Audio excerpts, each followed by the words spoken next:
First of all, Daniel, congratulations, mate. You know, you won your 5th outright Australian 4-day Enduro. It's an amazing effort. I was only watching back in 2010 when you were really just a guy who arrived on the scene and was you ran 4th outright. How's it feel? Stoked day. You know, they haven't got any easier, that's for sure. Especially this 4-day. I feel that this 4-day was one of the most difficult ones I've done for a long time.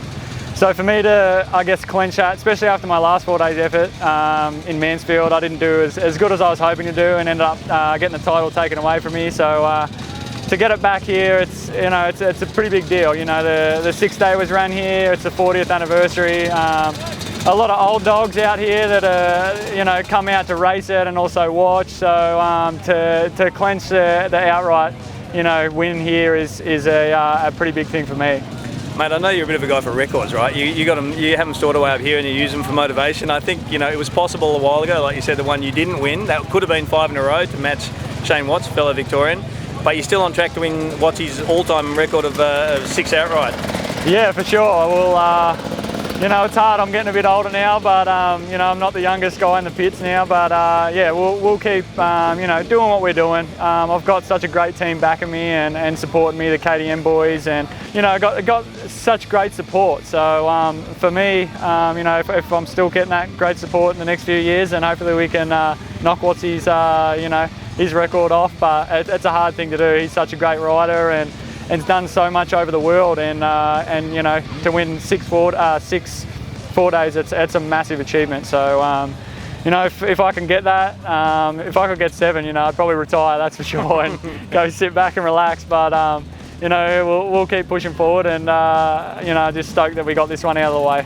I've got to ask you, this one, the top echelon of the top 10, particularly top 5 guys, often can be split by seconds, but at this event, couldn't help but noticing there's big gaps. Like, you were putting 10, sometimes 30 seconds on guys in tests, and you and the other Daniel Sanders, in the Husqvarna team, you guys were 3 minutes ahead of 3rd place outright after a 4-day event, which is almost unheard of. Yeah, why was that? I think it's hard to say. I know the times, back when I was racing Toby, it was always tight between us guys. I think the biggest margin I think I ever beat him by was maybe 30 seconds or something like that in a 4-day, which over 4 days of racing, that's not much. So I think, this one I ended up getting it by a minute and just over a minute.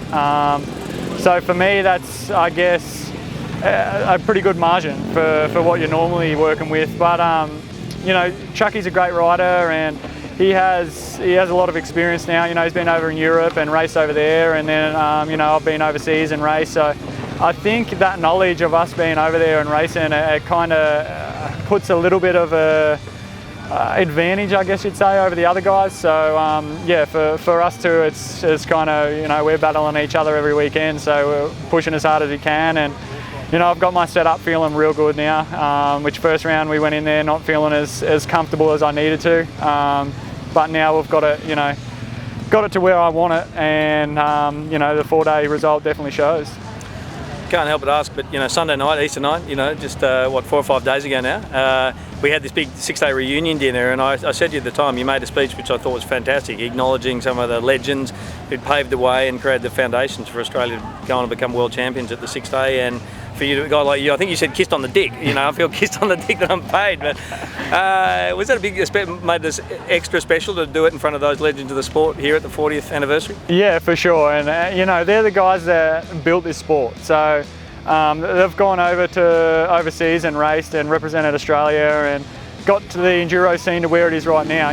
We're getting paid to do this as a living. We're back in their day, that they were paying their own way. So it's pretty amazing to see, them guys, and I still look up to them. It's unreal for what they've done and for our sport, and the coolest thing is we've got a world title, winning the 6-day in 2015, and that's the best part. We can bring it back and share it with them guys that started it from rock bottom. So and especially being out here at the 4-day and winning in front of them guys, that's a pretty big deal for me, because I got so much respect for all them guys, and it's awesome to come out here and, I guess, get the win in front of them, and I think they would have loved watching us race out there.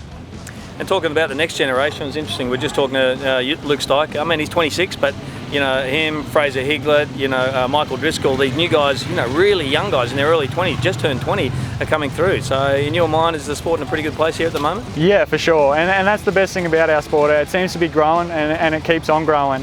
So I think the best thing, you know, that we've been doing is we've been going overseas and doing really well to the world, which has woken the world up. And, you know, they're like, you know, us Aussie guys are running with the hot pace, with the quickest pace in the world. So, you know, it's good for all the young guys to see that and know that, you know, if they're running up with us guys, that they're able to run that pace the fastest in the world. So, yeah, it's definitely cool seeing the young generation come through, and you know, it's going to be soon. They're going to start beating me, and I'm not going to like it. But I mean, it is what it is. So that's racing, and that's life. That's what happens. So yeah, I mean, I'm stoked. I've tried to help my teammate Snodgrass as much as I can, and gave him as much knowledge as you know I've learned over my years, and you know, it's definitely helped him a lot over the you know, the past year, especially last year. You know, he got second in the AORC, and this year he was running third in the 4DE, but unfortunately had a bike malfunction. So, you know, it's one of them things that,